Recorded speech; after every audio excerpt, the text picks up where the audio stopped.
بسم اللہ الرحمن الرحیم ان تجعل اللہ ندان وہو خلقک۔ حضرات گرامی قدر، آج میرا موضوع ہے آقا علیہ السلام کی بارگاہ میں حضرت عبداللہ بن مسعود رضی اللہ تعالیٰ عنہ حاضری خدمت ہوئے اور سوال کیا کہ یا رسول اللہ صلی اللہ علیہ وسلم کہ ہمیں یہ بتایا جائے کہ گناہوں میں سب سے بڑا گناہ کون سا ہے؟ تو آقا علیہ السلام نے فرمایا کہ گناہوں میں سب سے بڑا گناہ یہ ہے کہ تم اللہ کے ساتھ کسی کو شریک ٹھہراؤ، حالانکہ اس نے تمہاری تخلیق کی ہے، تمہاری شکلوں کو بنایا ہے، تمہیں آنکھیں دی ہیں، تمہیں زبان دی ہے، تمہیں کان دیے ہیں، تمہیں ہاتھ دیے ہیں، پیر دیے ہیں، تمہارا وجود بنایا ہے، تمہیں بیوی اور بچے دیے ہیں، گھر اور بار دیا ہے، دوست دیے ہیں، بے شمار نعمتوں سے تمہیں نوازا ہے، لیکن اگر پھر بھی تم اللہ کے ساتھ کسی کو شریک ٹھہراؤ گے تو دنیا کے اندر اور آخرت کے اندر یہ سب سے بڑا گناہ ہوگا۔ اور خالق کائنات نے سورۃ نساء کے اندر ارشاد فرمایا کہ ان اللہ لا یغفر ان یشرک بہ وَيَغْفِرُ مَا دُونَ ذَلِكَ لِمَن يَشَاءُ وَمَن يُشْرِكْ بِاللَّهِ فَقَدِ افْتَرَىٰ اِثْمًا عَظِيمًا۔ بے شک اللہ تعالیٰ اسے کبھی بھی نہیں بخشے گا جو اللہ تعالیٰ کے ساتھ کسی کو شریک ٹھہرائے گا، اور وہ اس کی منشا ہے، جس کو چاہے وہ بخش دے گا۔ اس سے ثابت یہ ہوتا ہے کہ شرک جو ہے یہ سب سے بڑا گناہ ہے، اور یہ بہت بڑی ایک بیماری ہے، ہمیں اس سے بچنا چاہیے۔ قرآن کریم سورہ لقمان کے اندر حضرت لقمان علیہ السلام نے اپنے بیٹے کو وصیت فرمایا کہ بیٹا یا بنیا لا تشرک باللہ ان تشرک ان الشرک لظلم عظیم۔ حضرت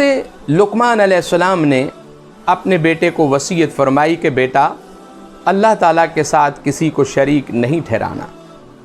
یہ سب سے بڑا ظلم ہے اور یہ سب سے بڑا گناہ ہے۔ اس سے ثابت یہ ہوتا ہے کہ انبیاء کرام بھی اس شرک کے بارے میں تلقین کرتے رہے اور تنبیہ دیتے رہے۔ حضرت لقمان علیہ السلام نے آخری وقت اپنے بیٹے کو یہ وصیت فرمائی تھی کہ یا بنیا لا تشرک باللہ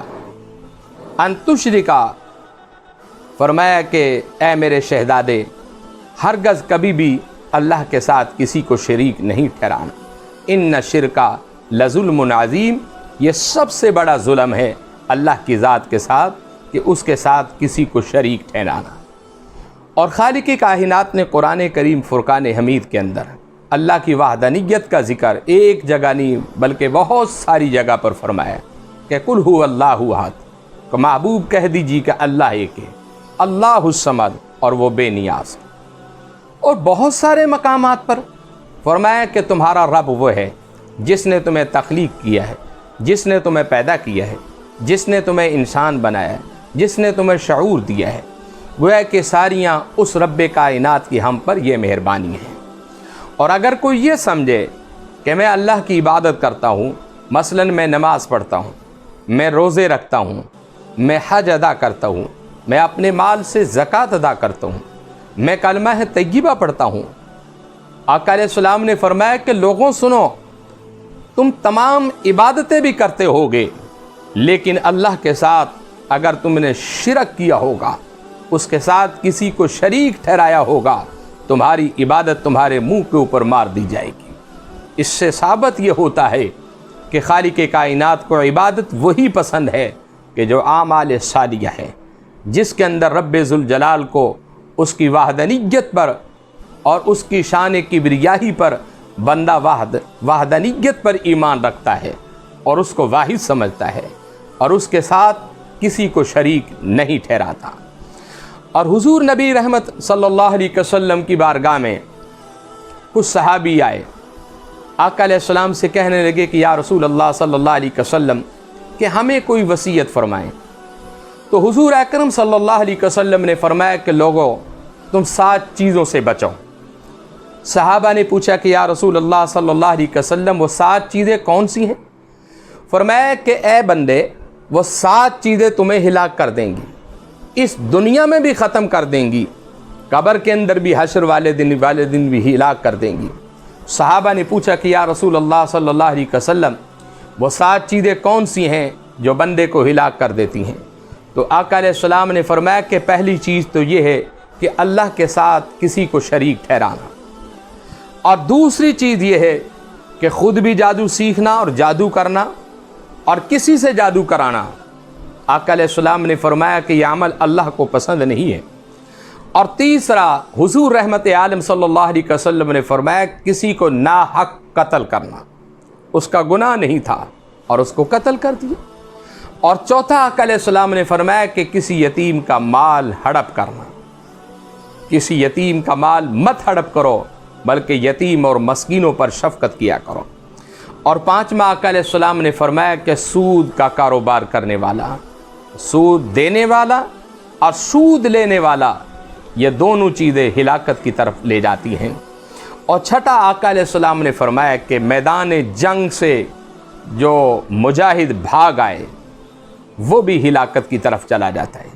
اور ساتواں، آقا علیہ السلام نے فرمایا کہ کسی پاک دامن عورت پر الزام تراشی کرنا۔ حضور اکرم صلی اللہ علیہ وسلم نے فرمایا کہ یہ 7 چیزیں بندے کو ہلاک کر دیتی ہیں۔ پہلی چیز تو یہ ہے کہ اللہ کے ساتھ کسی کو شریک ٹھہرانا،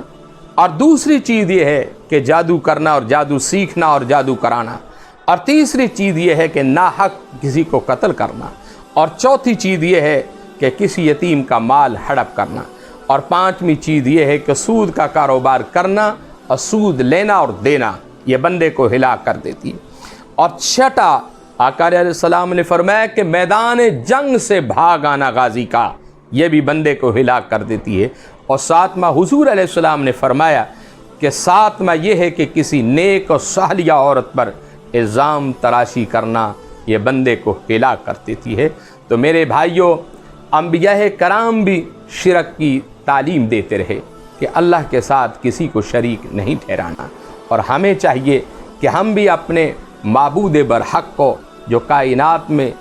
جو وحدہ لا شریک ہے، وہ ایک ہی ذات ہے، جو زمینوں کا مالک ہے، آسمانوں کا مالک ہے، مشرق کا مالک ہے، مغرب کا مالک ہے، شمال اور جنوب کا مالک ہے، وہی ہمارا رب ہے، جس نے ہمیں زندگیاں تقسیم کی ہے، جس نے ہمیں موت بھی دینی ہے، اور موت کے بعد پھر اس نے ایک بار دوبارہ پھر ہم کو زندگی دے کر ہمیں اٹھانا ہے اور ہم سے حساب و کتاب کرنا ہے۔ وہ ذات خدا ہے۔ واللہ